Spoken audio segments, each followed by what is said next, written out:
No, thanks a lot for the invitation, and apologies that I couldn't be there physically in person. I would have loved to come, but like indeed I have another appointment. It's day one after our Repower EU proposals yesterday, so there's still quite some work on that going on. But I didn't want to miss the opportunity to speak with you about combined transport, because it is a very important topic, and some of you may already have noticed it was mentioned explicitly also in the Repower EU plans that we've presented yesterday. It's an important topic for us. That's why I wanted to be here. Important topic for the European Green Deal, because every time when I think back about, well, the first crisis that hit us when we were in the mandate, the pandemic, and think about freight, I have this picture in my mind of like these, the satellite picture of all the trucks that were stuck at the border and needed help from the GPS system to see whether they could move around again, and where exactly. Fortunately, we also had green lanes ultimately where that became a bit quicker. But I think that during that pandemic, we were very glad that we also had the train, and we're very glad that we also had the inland waterways. It just shows that when you hit a crisis, it's very good that you work on matters like combined transport, so that the crisis hits you a bit less because you use different transport modes.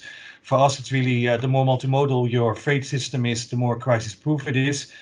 And that has now gained even some further importance. I think that we were all aware of once your combined transport has the sustainable transport leg as its dominant leg, that can bring a lot in terms of greenhouse gas emissions. But now it has even got some more urgency with the Repower EU plans that we presented yesterday, which are really lots of proposals to make sure that we cut our reliance on fossil fuels from Russia, including oil, which is of course very relevant for transport.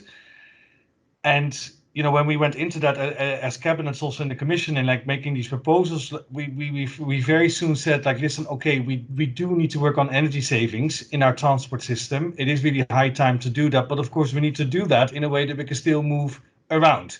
So we need to be smart about this energy savings and still have ways to move around. And in that sense, your sector and your businesses are going to be very important to us. And that's why the combined transport was mentioned explicitly in the Repower EU plans. It got quite a prominent place in there, in the sense that there's where you can really achieve also energy savings. We're all aware of like the energy savings per ton transported if you have rail as a leg on the big distances. But I'm just telling you that your work has gained some further importance now, and we will have we were already to have a fresh look at our combined transport directive, but that fresh look will now get some more urgency in doing it in a way that we produce also the energy savings that we need in transport. So in that sense, your study that you're presenting, well, it's very timely. It couldn't have come at a better moment, and it will really feed into the work that we will be doing, where the services will start. I can already say just tell you where our priorities as a cabinet of Timmermans are for that work on combined transport. You are all aware already that we've already made as a commission quite some infrastructure proposals that are very relevant for you. Multimodal terminals for the first time found their quite prominent place in the Trans-European Transport Network. That's of course important if you want combined transport to happen.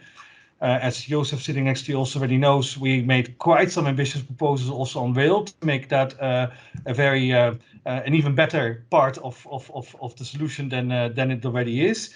And the combined transport now needs to deliver the right framework, the right incentives to use combined transport. And that's what we will be doing. We will have a bit of a broader view than just railroad with that initiative. We want it to be truly multimodal, so also to include, for example, inland waterways, because again, as the crisis has showed, the more multimodal you are, the better you are prepared for a crisis. So truly multimodal, and really making a serious stretch in working on the right incentives to overcome the challenges that we know there are there, because we have to be honest, combined transport is really a very promising field to look at to produce all these political priorities that we have, but we have to be honest about it. There are also quite some obstacles to make it as attractive as we want it to be. Some of the obstacles are for us working for the politicians to overcome and are a bit of a We also need the help from the sector to make things more convenient. Other parts that we need to work on are more like where we can work together to convince others to look at this closely. And then there's also a leg that we will also depend on actually ultimately the users of combined transport, that we also work on how we can help them choosing this as a smart option.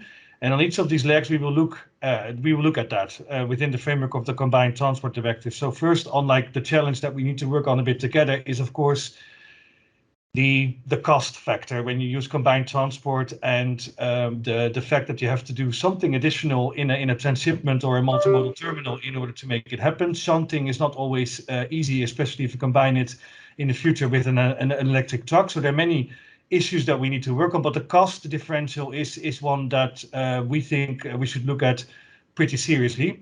And we want to look at it in a way that we want to give the maximum leeway for member states to help in overcoming any cost difference that remains, so that we have a good framework for that. Perhaps also some bolder requirements for member states to make sure that the plans are also a bit more solid than they have been so far. So a bit more, stringent is always a bad word, but a bit more like challenging, so that to the member states, so that they work seriously on it. But we will need you as a sector too, because no matter how you turn it, people will only start using this more if it's also as convenient as possible. So we also need you as a sector to help us come with convenient solutions that make sure that once the public sector needs to come in, it comes in a way that the private sector also has helped first in making things convenient. I think that is quite important, and I'm very happy to stay in touch on that. Also, when we work on the Combined Transport Directive, also as the cabinet of Timmermans, as you know, Commissioner Valian is of course in charge of this, but we are very interested in this because of the Green Deal. So I'm happy to hear ideas on that.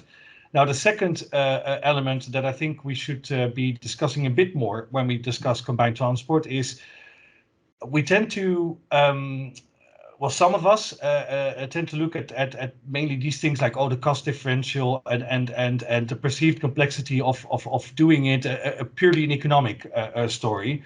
Whereas we should probably also talk a bit more, especially when we expect national governments in the EU countries to help us boost this form of transport. We should also talk more about the collateral benefits. More combined transport simply means less congestion on your roads. Less congestion on your roads means quicker traffic on your roads and efficiency gains for your society. And obviously, if you choose sustainable and rail, for instance, is the dominant leg in the multimodal transport system, you have lots of sustainability savings too. And now the energy savings that we need to do in view of the Russian situation is coming on top.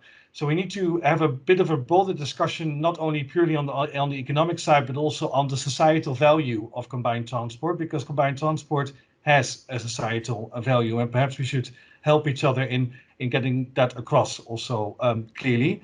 And then the third element that I wanted to mention is also really a very important element.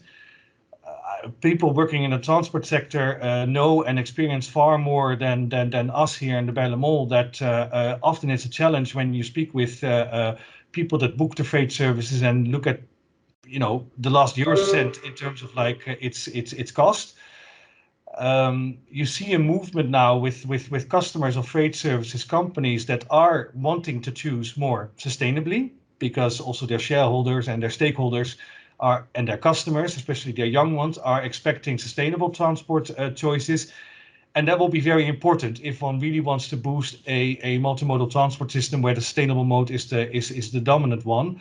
So our initiative from the Commission, Count Your Emissions, so the framework to help calculate emissions, and I would say also energy use in the transport system in a more harmonized and common fashion, that will be essential to boost also this form of transport, because like that you get this discussion going as it should be going, that customers say, listen, I now have more work to do on sustainable corporate governance, because that's also required in our society. I will have to look at my transport and my mobility and the freight services that I use, and how sustainable is that? And Count Your Emissions will hopefully give them the framework that they can use to do that in an informed way. So I think that that is a very important thing to work on together as well. And it will also be coming rather soon after the Green Trade package, where the Combined Transport Directive will also be in. So that's a bit in a nutshell what I what I wanted to also transmit today. And I really regret that I have to run actually like after this, because I was actually really looking forward to hearing the others also with their experience and expertise. And I hope that there will be a way that I can look at a recording or so of the event or hear back what on everything that was said. Because for the European Green Deal, this is important for us. It is really combining the transport modes. It's basically 1 + 1 is 3. It is like there's an extra gain. 1 + 1 is 3 in the sense of like it's good for the economy when you have less congestion on your roads. It's good for the climate, obviously, when sustainable transport modes are the dominant leg. And now it's also good for energy savings in view of the Russian aggression against Ukraine. So 1 + 1 is 3, and I hope that we can really work together from our side to give the right framework, and with you to make sure that it's convenient and that combined transport and multimodal transport is indeed the smart choice to make.